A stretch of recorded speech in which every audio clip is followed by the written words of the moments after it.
Isang pamilya ng 11,000 taong naghahangad magserbisyo sa bayan. Mali naman po yata na sabihin ng ABS-CBN na lampas sa 11,000 ang mga empleyado nito dahil kung ito po ay masusi nating iimbestigahan, may 2,661 at isa lamang. 2,661 ang mga regular na empleyado nito.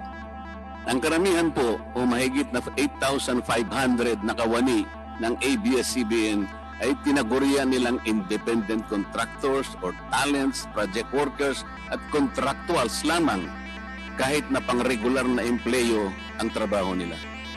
Isang pamilya ng 11,000 taong naghahangad magserbisyo sa bayan. Isang pamilya ng 11,000 taong naghahangad magserbisyo sa bayan. May 2,661 at isa lamang. 2,661 ang mga regular na empleyado nito. Of the House Committee on Legislative Franchises, Congressman Franz Alvarez. The Honorable Chairman of the House Committee on Good Government, Congressman Jose Antonio C. Alvarado. The Honorable Speaker of the House, Alan Peter Cayetano. The Honorable Majority Floor Leader, Martin Romualdez. The Honorable Members of this committee. The Honorable Members of the House present at the plenary and on Zoom. Good afternoon. Para sa ating mga Pilipino, ang pagmamahal sa pamilya ay pinakamahalaga. Ang ABS-CBN po ay ang aking pamilya. Isang pamilya ng 11,000 taong naghahangad magserbisyo sa bayan. Sa nakalipas na mga linggo, nagdurusa po ang pamilya ko. Nag-aalala sila na mawawalan sila ng trabaho. Natatakot sila para sa kanilang kinabukasan at sa kinabukasan ng kanilang mga mahal sa buhay. Ang sakit po ng pakiramdam. Alam po namin na sa panahon ng pandemya, napakahirap pong mawalan ng trabaho dahil hindi madaling makahanap ng panibagong hanap buhay. May nagsasabi sa social media na nagpapaawa lang daw kami. Sana po makausap ninyo ang isang tatay o nanay na mawawalan ng hanap buhay. Sana po maramdaman ninyo ang takot nila kapag iniisip nila kung papaano nila bubuhayin at papakainin ang kanilang pamilya. Sana po pakinggan ninyo ang boses ng aming mga kapamilya. Sinabi ng Presidente ng aming rank and file union, hindi na kami makatulog sa pangangamba. Hindi po kami nagpapaawa. Umaapela po kami. Ibalik niyo po ang ABS-CBN para maprotektahan namin ang 11,000 kong kapamilya at ang kanilang mga minamahal sa buhay. We want to do everything we can to protect our employees. Pero may hangganan din ang kakayahan ng kumpanya namin. Habang wala kami sa ere, palaki ng palaki ang nalulugi sa amin. At sa mga darating na linggo, mapipilitan na kaming maglabas ng listahan ng mga empleyadong mawawalan ng trabaho. Sana makita po ng Kongreso na nasa kapangyarihan ninyo ang kinabukasan nila. Sa tingin po namin, wala pong dahilan kung bakit hindi pwedeng ibigay ang prangkisa ng ABS-CBN. There have been many accusations thrown against us about alleged violations of laws or violations of our franchise. Sinasabi po ng mga bumabatiko sa amin, the law is the law. And we agree. The law is the law. And under the law, we are innocent unless proven guilty. Up to now, there is no court that has determined we have broken any laws. Sabi po ng BIR, bayad ang aming buwis. Nanggaling po sa SEC na aprobado sa kanila ang pag-issue ng mga PDR. Ang Department of Justice ang nagsabi na hindi labag sa prangkisa ang KBO. Ang DOLE naman ay nagsabi na sumunod kami sa lahat ng compliance orders nila. Wala po kaming nilabag na batas. Pero inaamin namin na hindi kami isang perpektong organisasyon. May mga kakulangan din po kami at handa naming ayusin ang mga ito. I know there are congressmen who feel there are things that we can do to be a better company. And we agree with you. Mark Lopez, our chairman, and I both commit that even if a franchise is given to us, we will not stop listening to you. and we will continuously take actions that make us a better company. Your Honors, masakit po itong nangyari sa amin. Umasa po kami sa hangarin ninyo at ng Senado na habang pinag-uusapan ng prangkisa, hindi po kami mawawala sa ere. Sa pag-shutdown namin, marami sa ating mga kababayan ang nawalan ng serbisyo ng ABS-CBN, lalong-lalo na sa panahon ng pandemya. Nasa 70 million po ang nanonood ng ABS-CBN bawat linggo. Kailangan nila ang balita para sa kanilang kaligtasan o hanap buhay. At habang hindi sila makalabas ng bahay, marami ang nangangailangan ng mga programang nagbibigay ng saya, inspirasyon, tibay ng loob at pag-asa. Milyon-milyong OFW din po ang umaasa sa ABS-CBN para maibsan ang kanilang lungkot habang nagsasakripisyo sila para sa pamilya. Nung nag-umpisa ang quarantine at gutom ang naging problema ng bayan, agad po kaming kumilos para makatulong. Sa suporta ng iba't ibang kumpanya at sa donasyong nanggaling sa publiko, ang Pantawid ng Pag-ibig ay nakapaghatid ng pagkain sa 3 milyong tao sa NCR, Laguna, Cavite, Rizal at Bulacan. Para po sa amin, ang magmalasakit ay tungkulin ng aming kumpanya bilang isang tunay na kapamilya. Sana pakinggan niyo na lang po ang boses ng ating mga kababayan na nagsasabi kung gaano kahalaga ang serbisyo ng ABS-CBN para sa kanila. Sa aming mga kapamilya, maraming salamat po sa lahat ng suportang ibinibigay ninyo sa amin. Sana maparamdam ninyo sa inyong mga mambabatas kung gaano kahalaga ang ABS-CBN para sa inyo. Naniniwala po kami, ang pagbigay ng isang prangkisa ay nakasalalay sa serbisyong na ibibigay sa taong bayan. ABS-CBN deserves a future only if it has made your lives better. Your Honors, nasa mga kamay ninyo ang kapakanan ng marami. Ang aming mga empleyado, ang kanilang mga pamilya, ang ating mga kababayan na umaasa sa serbisyo ng ABS-CBN. Hinihingi po namin na bigyan ng prangkisa ang ABS-CBN. Tapat po kaming naglilingkod sa bayan sa mahabang panahon, wala po kaming nilibag na batas, at nangangako po kami na patuloy kaming magsusumikap na maging mas mabuting kumpanya.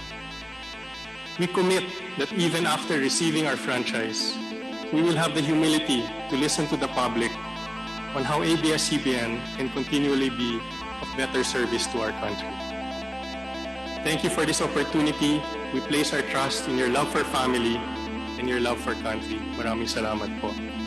Mali naman po yata na sabihin ng ABS-CBN na lampas sa 11,000 ang mga empleyado nito dahil kung ito po ay masusi nating iimbestigahan, may 2,661 at isa lamang. 2,661 ang mga regular na empleyado nito. Ang karamihan po o mahigit na 8,500 na kawani ng ABS-CBN ay tinagurian nilang independent contractors or talents, project workers at contractuals lamang kahit na pang-regular na empleyo ang trabaho nila. Ayon po sa ating labor code, kapag pang-regular ang tungkulin ng isang manggagawa, dapat siyang gawing regular employee. Hindi dapat contractual. Hindi dapat independent contractor, talent o kaya project worker lang. Malinaw na labag sa batas ang ginagawa ng ABS-CBN. Sana ay ibalita rin po ito ng TV Patrol upang mabunyag ang libo-libong endo sa kanilang bakuran. ABS-CBN has not regularized its contractual workers and talents despite performing the functions of regular workers. It even forced some of its workers to sign employment contracts containing waiver of the right to regularization. And those who refuse were unceremoniously terminated from work. ABS-CBN has subcontracted most of its production work to subcontractor production companies despite the fact that production is directly related to its core business. These production entities are paid minimally, whose workers obviously get lesser benefits and take-home pay compared to ABS-CBN's regular employees. And yet, the profit generated by ABS-CBN from its independent production companies appear greater than its expenses, especially those expenses that are even deductible for income tax purposes. Kung kaya't hindi po may kakaila sa publiko na napakarami ng labor cases na hinarap at haharapin pa ng ABS-CBN. Ang masaklap pa po dito ni hindi nagbibigay ng contribution ang ABS-CBN para sa benepisyo ng kanilang mga empleyado. Dahil po sa 2,661 lang ang regular employees nito, ang mga ito lang ang may benepisyo. Ang iba po na mahigit 8,500 na nagtatrabaho sa ABS-CBN ay wala po ni katiting na government-mandated benefits na natatanggap katulad ng SSS, PhilHealth o kaya Pag-ibig. Kanina po sa opening salvo, narinig po natin na ang kanila pong isinasangkalan ay yung kanila pong mga kawani, mga manggagawa. Ang kongreso pong ito ay nakikidalamhati. Nalulungkot din po. Bakit naman po hindi? Kung pwede po nating ipaghalimbawa, sandali lamang po ang ABS-CBN sa isang jeepney driver. Alam po niya na wala siyang prangkisa. Nagsakay po siya ng napakaraming pasahero. Yung mga pasahero naman po, bago sumakay doon, hindi naman niya tatanungin sa driver, Mamang driver, mamang chopper, kayo po ba ay may prangkisa? Yung rota po ba ninyo, pinapayagan yan? Wala pong nagtatanong na gano'n kasi mabilisan pare-pareho pong nagmamadali. Ano pong masita siya ng LTFRB? Gagamitin po ba nung driver na yon o nung taxi driver na yon o yung bus operator na yon?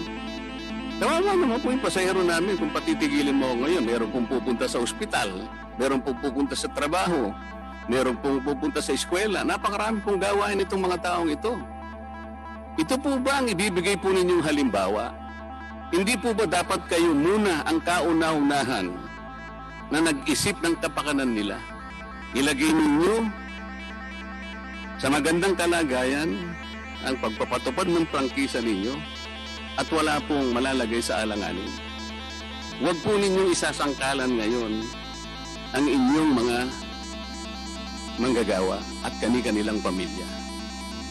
Hindi po ganun. Sasagutin po ninyong aligasyon na ito, hindi po sa pamamagitan ng emotional appeal.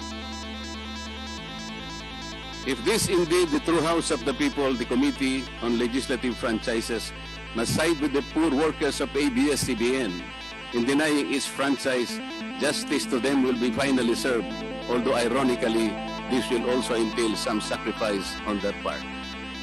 Political bias. ABS-CBN has been biased and partisan in favor of particular candidates and against certain candidates during the 2010 and 2016 presidential elections, contrary to the terms of its franchise and in violation of the Omnibus Election Code.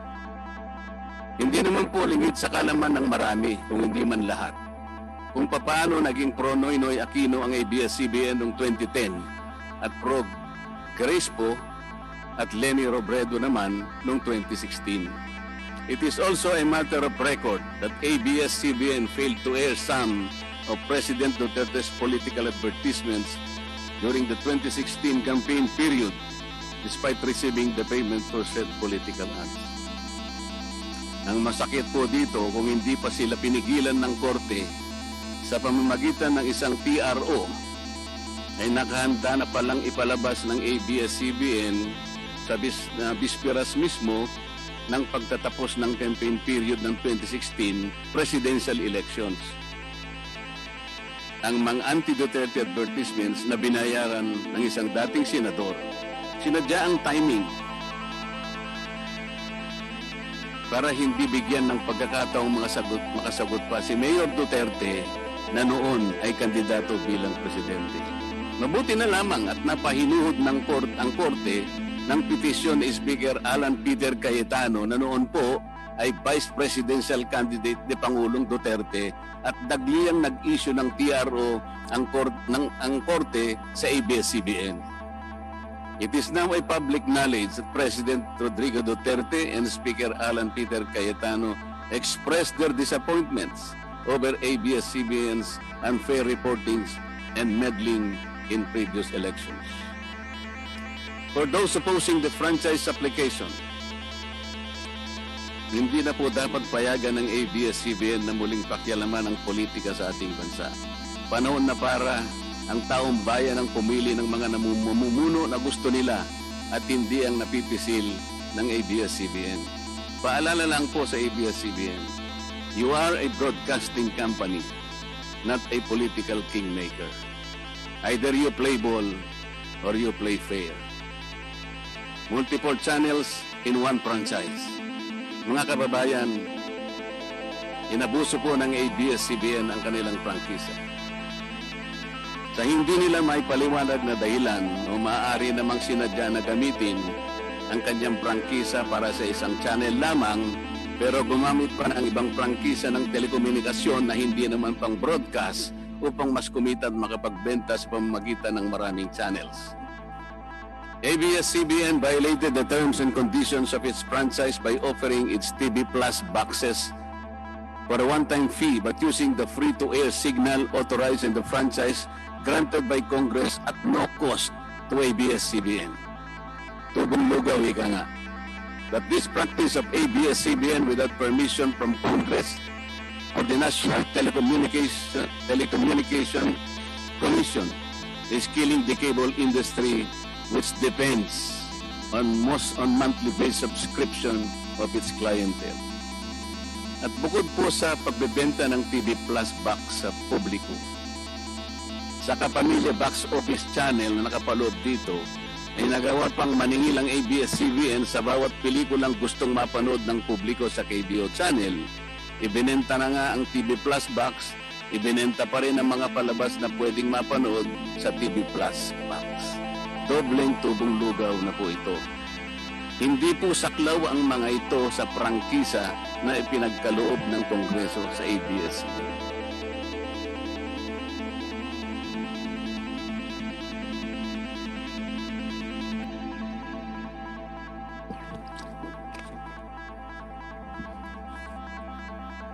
ABS-CBN, contrary to the terms and conditions of its franchise, operated this pay-per-view channel, otherwise known as the Kapamilya Box Office or KBO, without a valid permit from the NTC. And despite NTC's order to refrain from operating a PPB until the issuance of an appropriate guideline for the same, ABS-CBN continued its operation until the expiration of its franchise on May 4, 2020. Tax evasion. ABS-CBN also violated the terms and conditions of its franchise by engaging in tax avoidance schemes, which deprived the government of the much-needed revenue. It used its wholly owned subsidiary, Big Dipper Digital Content and Design, Inc., a PESA-registered company, as tax shield. Its main customer is ABS-CBN Hungary. And because of this unconscionable tax avoidance scheme, ABS-CBN alleged effective tax rate in 2018 was at negative 5%. This means that ABS-CBN managed to avoid paying taxes in 2018. Bakit po ang GMA7 na hindi naman kasing laki o kasing yaman ng ABS-CBN ay nakapagbayad ng buwis sa pamahalaan ng 1.6 billion pesos noong 2018? Samantalang ang malaalamat na ABS-CBN ay walang binayarang buwis. Bakit naman nakalibre ang ABS-CBN noong 2018 sa negative income tax nila na 84 million? Ibig sabihin po nito ay may tax credit pa ang ABS-CBN at ang gobyerno pa ang lumalabas na may utang dito. Wala pong pagkakaiba ito, mga kababayan. Sa isang taong nangutang sa tindahan, binigyan pa ito ng sukli. In 2019, ABS-CBN again did not pay its rightful taxes. It avoided this by entering into compromise agreement with the Bureau of Internal Revenue, with the latter accepting the settlement of 152 million pesos plus from ABS-CBN, equivalent to only 40% of its assessed deficiency in income tax. value-added tax and documentary stamp tax payments. But this is only one among the 4 other cases lodged by the BIR at the Court of Tax Appeals, all of which were also settled by compromise. Bakit po ganun? Hindi po ba nandun sa prangkisa ng ABS-CBN na babayaran nila lahat ng rightful taxes? Kinakailangan po bang sila ay habla pa ng BIR bago sila mapilitang makapagbayad lamang kahit settlement lamang? Ang linaw po ng kanilang prangkisa na babayaran lahat ang kaukulang buwis. Bakit kailangan pong sila ihabla at idemanda pa ng BIR para lamang sila ay makapagbayad? There are also allegations to date that ABS-CBN's Lingkod Kapamilya Foundation, ALKFI, is being used as ABS-CBN as tax shield, and that ALKFI also failed to file donor's tax return and pay the donor's tax. Ito po ang mas nakalulungkot dito, mga kababayan. Kapag politiko o government official ang nagkawang gawa, epal ang tawag dito ng ABS-CBN. Kahit mula pa sa sariling bulsa ng politiko ang pinanggalingan nito.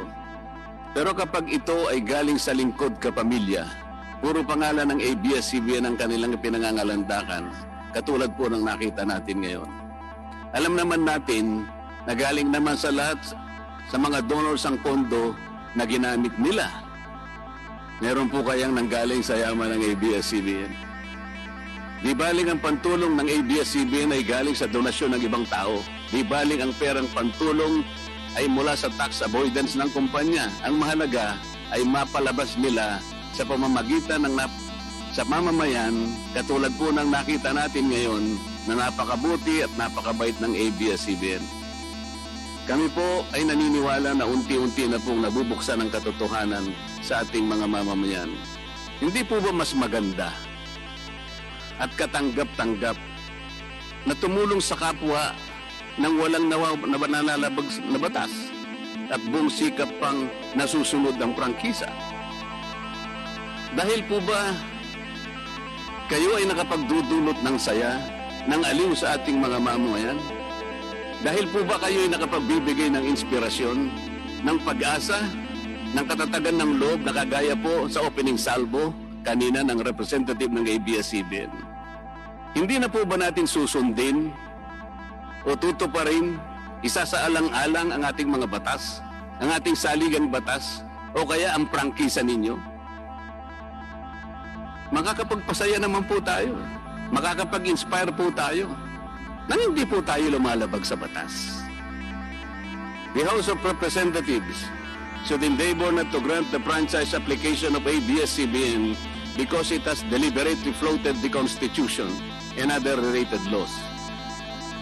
Even the terms and conditions of its previous franchise to suit its own business and political interests, but to the prejudice of the greater good. The grant of a legislative franchise is merely a privilege and not a matter of right. Congress has the exclusive constitutional authority to award, alter, or revoke this privilege when the common good so requires, as in this particular case of ABS-CBN. We believe that it is but right for the House of Representatives to deny this time the franchise of ABS-CBN for flagrantly violating the Constitution and related laws, even its own franchise, making it unworthy of the grant of this special privilege by the state. Subscribe to SMNI News Channel and turn on notification button for more news updates.